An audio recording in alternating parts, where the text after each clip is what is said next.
Hello, everybody, and thank you for tuning in to the Liberty Report. With us today is Daniel McAdams, our co-host. Daniel, good to see you. Good morning, Dr. Paul. How are you this morning? Doing well, thank you. Good. We talked, I think, a little bit yesterday about Elon Musk. Yeah. I think he had a couple bucks, didn't know what to do with them, and may put out a bid, and it looks like they grabbed it. Where does all this money come from? That's what I was asking, and I know where it comes from, but I don't know how it gets distributed. How can we get some of it? We don't get very much of that. No, we need it. But anyway, $40-some billion, Musk, looks like he has control of Twitter. Yeah, or he will, yeah. And there's some people, of course, the thing we talked about yesterday was how many people were upset. Yeah. The people thought they were losing some of their control over the message. How can we do it? And people were very, very upset about that. But I think that's a power struggle that's going on. I'd like to make it think it's a little fancier than that. But now, the little thing that has popped up since then is the EU, the champions of liberty, the ones that messed up with a few people who decided to come here, and now somebody's messing up with our liberty.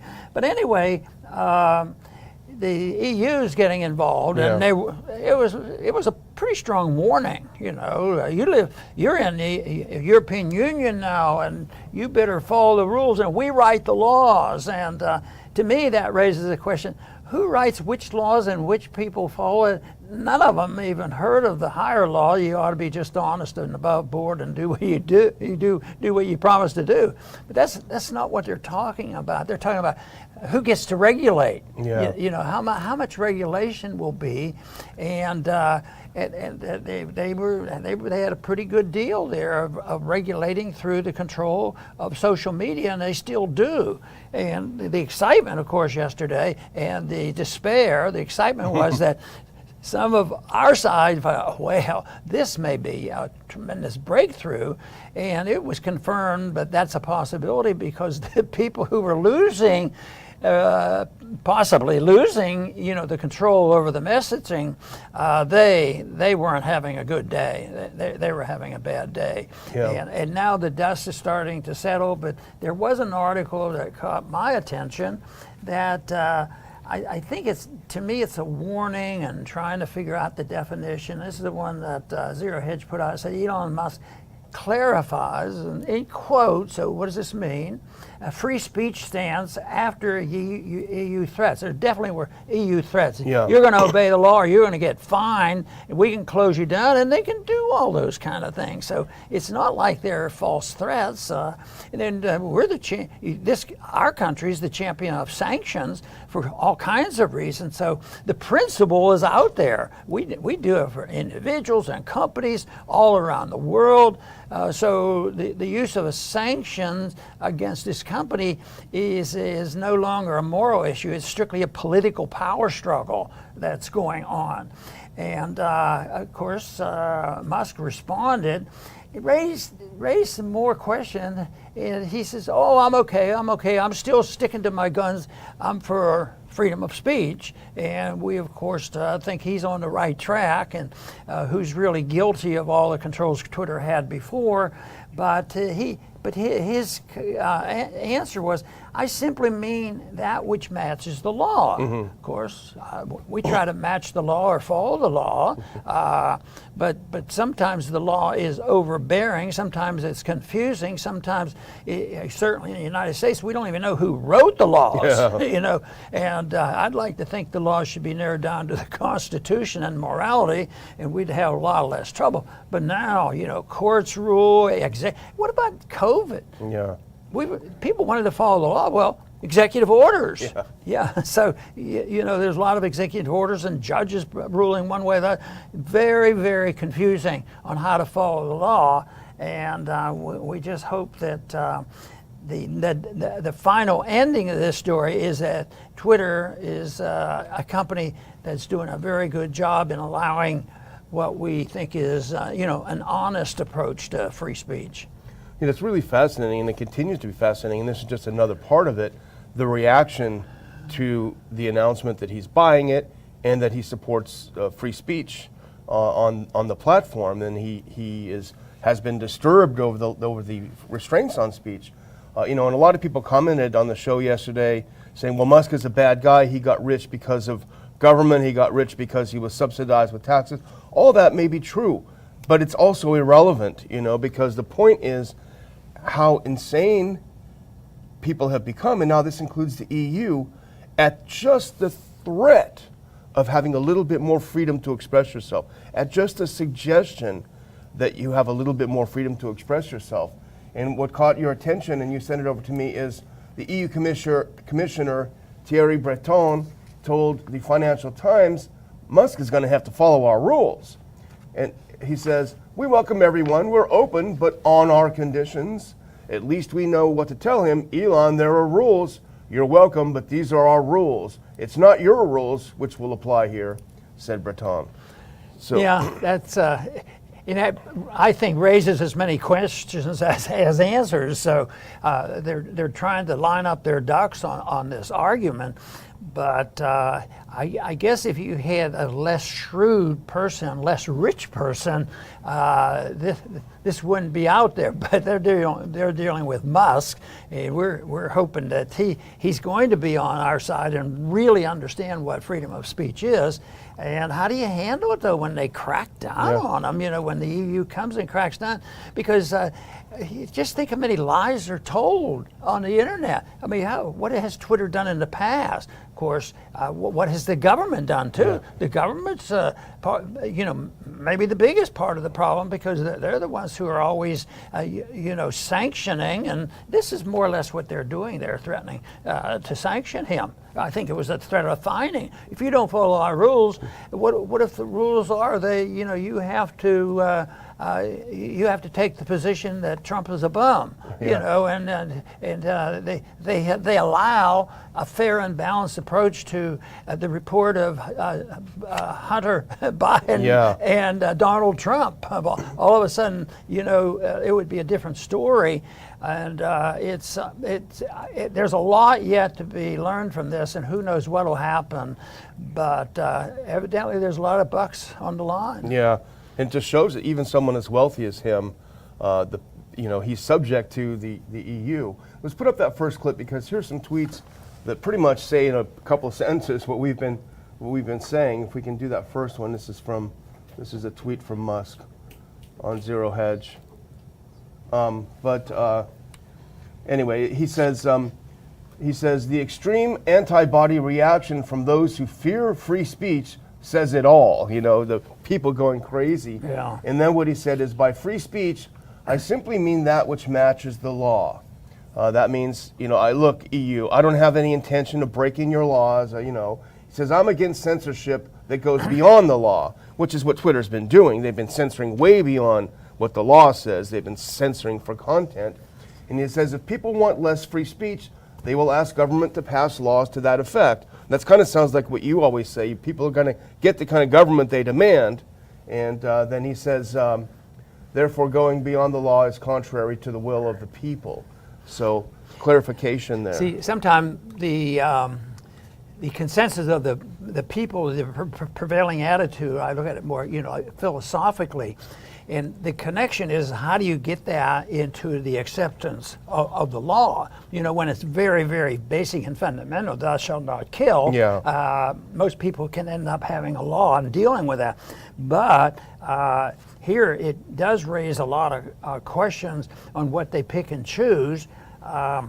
Because it's sort of sad in a way, because the internet is such a great intervention, and I still I get information off there, but I work hard, as you do, to try to find, what we think to the best of our ability, who's telling the truth. And we do know where there are truth tellers out there, that they're letting us know what's really happening. But it doesn't come from the evening news, and most of our listeners would agree with that. They don't sit in front. I probably watch more just to know what the enemy's thinking. Yeah, really. So, and that is the job, but that might be a job that has lasted for a long time already and will last a long time in the future, seeking out truth. Yeah, exactly. Well, the interesting thing is that this shakeup has caused a lot of exposure to how Twitter operates. And I don't know if we have that second clip, we can put that up. But Twitter's top lawyer breaks down in tears during Musk takeover meeting. And this is bizarre. You think about, you go to your job and you do, maybe you're an engineer, or you write code, whatever you do. But no, she broke down in tears. Her name is Vijaya Gadde, and she broke down in tears. It turns out she's the one, Dr. Paul, who's in charge of the censorship. She was a key executive in charge of, well, they call it trust and safety, which means if you say something they don't like, you're canceled. But she broke down. She's terrified of what might happen. She's terrified of free speech. And here is from an article in Politico about it. Gadde holds one of the most controversial positions at Twitter. Her teams decide how to moderate content.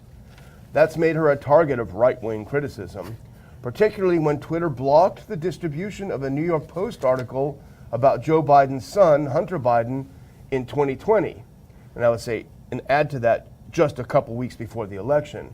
She faced a renewed wave of criticism after multiple reports confirmed that she was behind the decision to ban Trump from Twitter.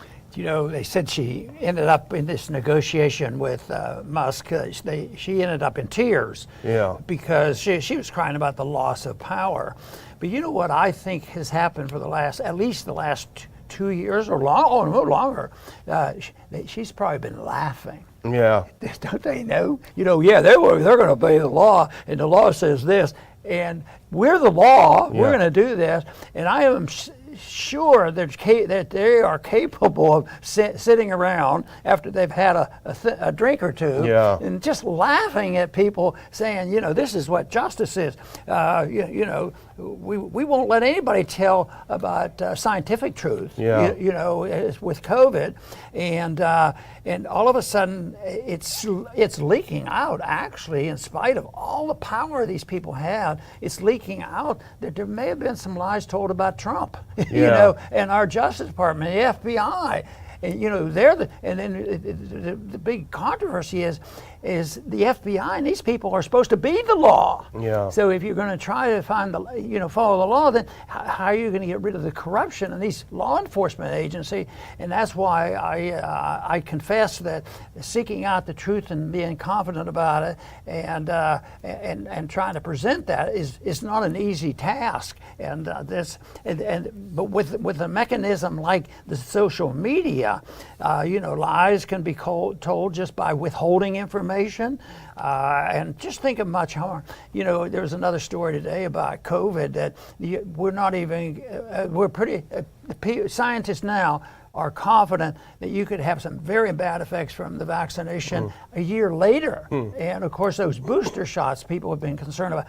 But it isn't so much that we know all those answers, but the scientific community wouldn't allow the debate. And that's the way with all this. So, you know, that whether it's COVID or freedom of speech, it's a job and a half to sort it out.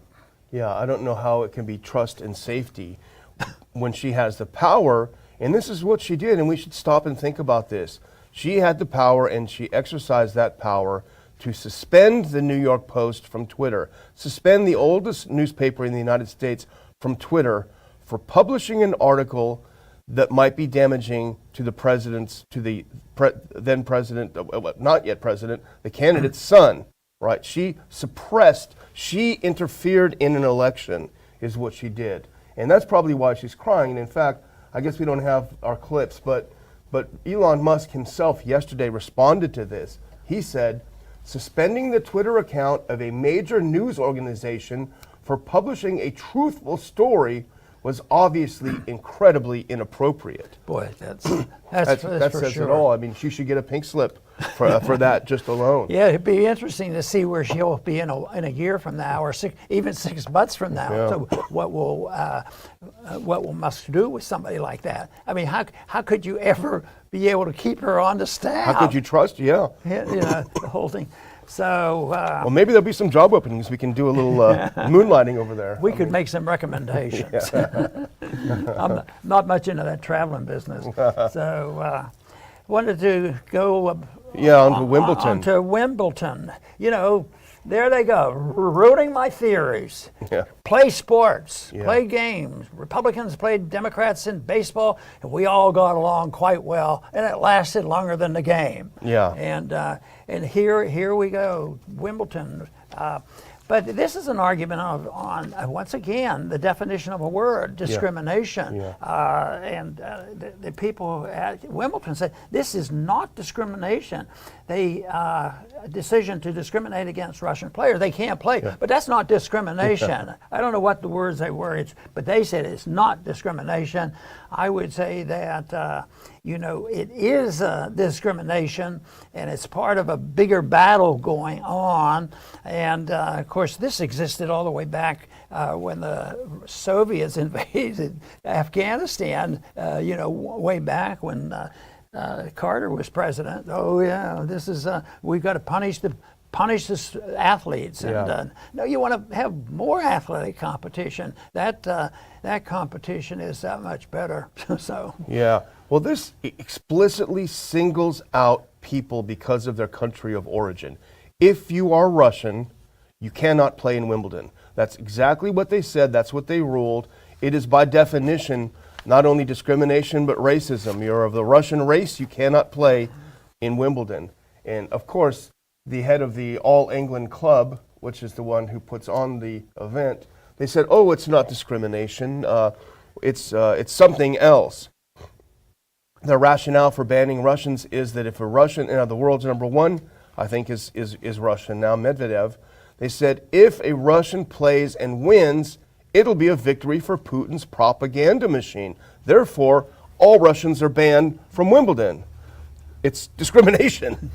This goes all the way back to 1936. At the Olympics. I was going to say that. Yeah. They were doing the same thing there, and I think some good came out of it. Yeah. Because it actually allowed blacks to participate in and did quite well. Yeah. That's what they were afraid of. And also, we remember now that lives in infamy, that Olympics, because Hitler tried to do just that. He tried to use it for his political purposes, and rather than say, "Wow, that Hitler, he was pretty great. He did good at the Olympics." No, we look back on that as a period of shame, of disgust. Yeah. So if Putin did try to do that, it probably would have a similar effect. But no, they can't risk it. Yeah. So okay. On to China. We're traveling the world today. This is something that if I see something on China, I usually am very interested in what's going on, because I think there's more danger there than is being expressed, even in the the social media and the government and everything else. But and I guess China's been high on my list too, because of me remembering very well individuals who were redrafted after World War II to go back to Korea, and the Chinese fighting and killing Americans, and it goes on and on. And so the end of the Cold War, I thought was just great, and a lot of the good predictions came about, except there was a sort of an embarrassment to some Americans that China started producing goods, but because their labor costs were down, it was defined as absolute, slavery. Yeah. Well, that can be up debates. I don't think that's exactly the way all slavery works. But they were out producing us, outselling us, and the only thing that we could export were paper dollars. And all of a sudden, the Chinese started saving this stuff, and it became a threat. They're an economic threat. Yeah. But now they're protecting their borders too, and they've been in the South China Sea, and they have a complex argument about Taiwan, and I can have an opinion, you can have an opinion, but it's probably not going to be up to the two of us on what's going to happen there. But the people in Taiwan and China probably should deal with that. But the reason why I wanted to bring this up is I read China tracks the U.S. destroyer through Taiwan. This is the fourth time. Yeah. Why are we doing that? Yeah. I mean, it makes no sense. Oh, it's for our national security. I said, well, I think this is crazy. I mean, it's undermine our national. I feel less secure by somebody now possibly blowing up one of those destroyers. Yeah. But to send it, to me, it's equivalent to bringing them up the Chesapeake Bay, yeah. and showing that that they can invade our territory. But we're over there in their face. I don't think there's any benefit for national defense purposes. I think it's a detriment, and I think that's how we've gotten involved so much. But some of that, what I just said, may well apply to Ukraine too. Yeah. By getting involved when it doesn't need to. Well, that's the thing I was thinking. It's not enough to be over there provoking a nuclear war with Ukraine. We've got to be down in the South China Sea, sailing our warships right through the Straits of Taiwan and provoking the Chinese. They really do want a two-front war, don't they? It's just amazing. But yeah, we sailed through the U.S. sailed through the Taiwan Strait. The Chinese were angry. They followed suit. They followed the carrier group out of fury. But here's something else on the same topic, Dr. Paul, that I noticed yesterday. There's this big deal about the Solomon Islands. You and I both had to look them up on the map. To be honest, I'll be honest. And there are a couple little specks over there in Asia, little islands. Well, the backstory is that they made an agreement with China. They want to be friendly with China, their neighbor, their big neighbor next door. Well, here's from the Independent. Unfortunately, we don't have the clip, but here's the headline that grabbed my attention. U.S. threatens military action if China sets up a Solomon Islands base. If China sets a base outside of its territory, the U.S. is literally going to go to war and attack. Don't we have a couple bases outside? Yeah, but you don't understand. The Solomon Islands getting pretty close to Hawaii. Yeah. They're going to invade Hawaii here next month from the Solomons. Yeah. Amazing. But guess what? There's profits involved in this. And yeah. You know that because maybe somebody will look back and maybe somebody will damage one of those destroyers. Well, we need a bigger and better one that isn't going to be easily damaged and faster and constantly rebuilding and building new ones. And it's just amazing that the system works as long as it does. But there's a lot of payments that people don't recognize. There's a lot of poor people in the world. But taking that and showing the excesses of government being involved in war and saying that's why Joe Jones down there doesn't have a job and he's living out on the street. The connecting it isn't that simple, but there is always a cost. There's always a payment. And this is why I'm arguing the case that things are going to get much, much worse because bills are always paid, debt has to be liquidated, and you can see it already starting that the need for liquidation is half of the people that got student loans, they're going to get free. The people who decided that if they at least pay their loan back, they're not going to get it. But it's going to be liquidation of debt, and they have to liquidate it through inflation. That means that there's going to be more poor people. But the shipbuilding will go on, and we have to keep the antagonism going out there. And it's such a waste. And when you think of it, just even this century so far, these 22 years, it's not quite the killing of World War II and World War I, but it is setting the stage, I think, for a payment of debt and interference that is going to be much bigger than what we had to deal with before. Yeah. Well, the last thing we want to talk about just for a second here is Senator Paul, big trouble. If you look at the headlines, you would think that maybe he signed up for the Russian army and he's flying a bomber or something. Ridiculous. Rand Paul's comments on Russia's invasion of Ukraine blasted as echoing Putin's propaganda. Sounds terrible. I went and I looked at the quote. He had Blinken before the committee, and he asked him a question. Now, this is straight out of Putin's talking points. Here's what he said. Knowing full well that Ukraine was unlikely to ever join NATO, since it had already been 14 years since they said they wanted to become members, why was it so important last fall, before this invasion, to continue agitating for Ukraine's admission to NATO? Excellent question. Why did you guys do it? Why did you keep pushing this when you knew it wasn't going to happen? And you knew, and we know that they know because of the of WikiLeaks, which declassified CIA director saying that this is going to provoke it. Knowing what you know, why did you do this? And of course, it's a very good question.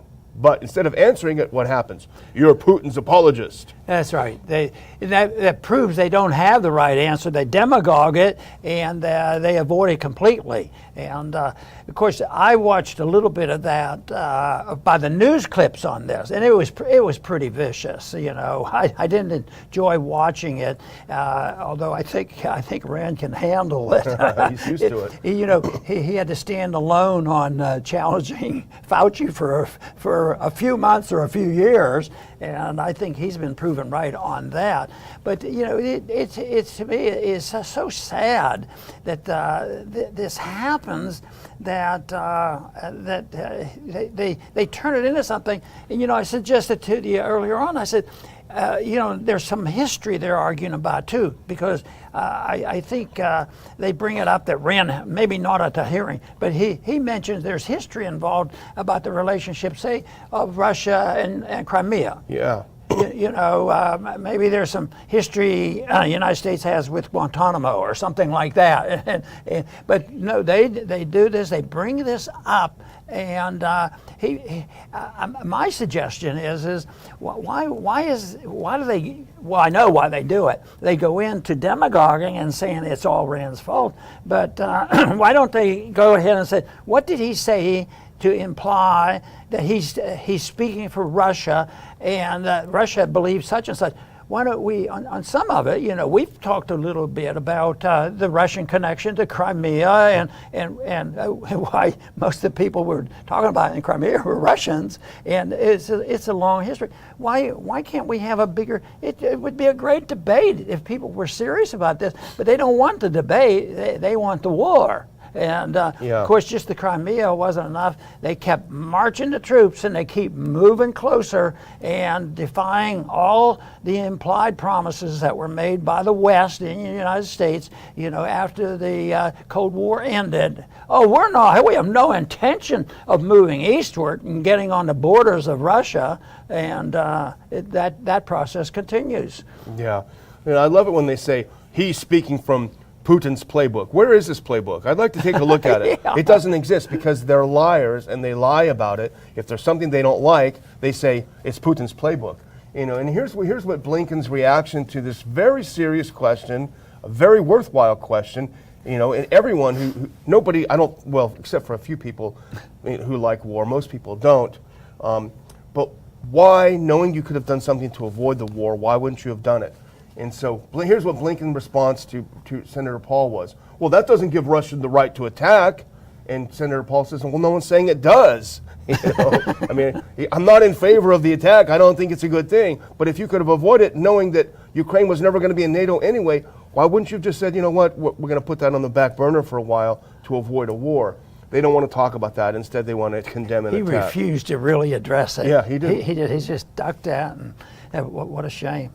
Well, hopefully someday he'll have to pay for this. Right. But I just want to thank our viewers again. Subscribe if you're not subscribed. We're moving up. Hit the like. Go to ronpaulinstitute.org and have a look at the conference we've got set up for Houston. We've only got a few tickets left. We're going to have to try to see if we can get some extra seats, some extra space there. Just a handful of tickets left, and we're still over a month away. So snap those up if you're interested. It's going to be a great event. Scott Ritter, Dr. Paul, myself, and several other guest speakers to be announced. So hope to see you there. Very good. I want to thank everybody once again for the support you give us by watching our program and encouraging us, because if there were no audience, we would still talk to ourselves. I talked a lot of years to a few people. I recall, you know, before I think I went to Congress, or when I first went, I'd be invited to small groups of liberty-leaning individuals on college campuses, and I'd get 15 people out, and people say, what are you doing here? I'm sort of taking care of my anxieties, getting it off my chest. I can at least talk to people. And without a lot of expectation, I never thought, oh, you know, I'm going to change the world. And I still have that same attitude. I'd like to contribute to a change. So after that, and the presidential races came up, and I got involved by a lot of encouragement, but not with the idea that you know, I'm going to have all the answers. But I was so amazed the difference between what happened several decades ago at a few people, and a lot of them ended up being in the campaigns and in the congressional office.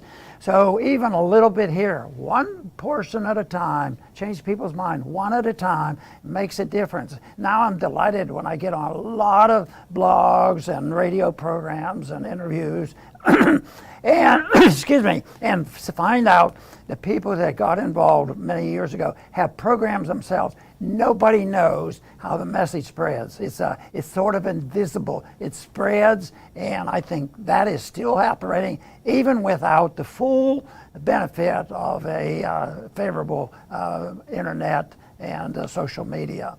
So once again, I want to thank everybody for being with us today, and please return to the Liberty Report soon.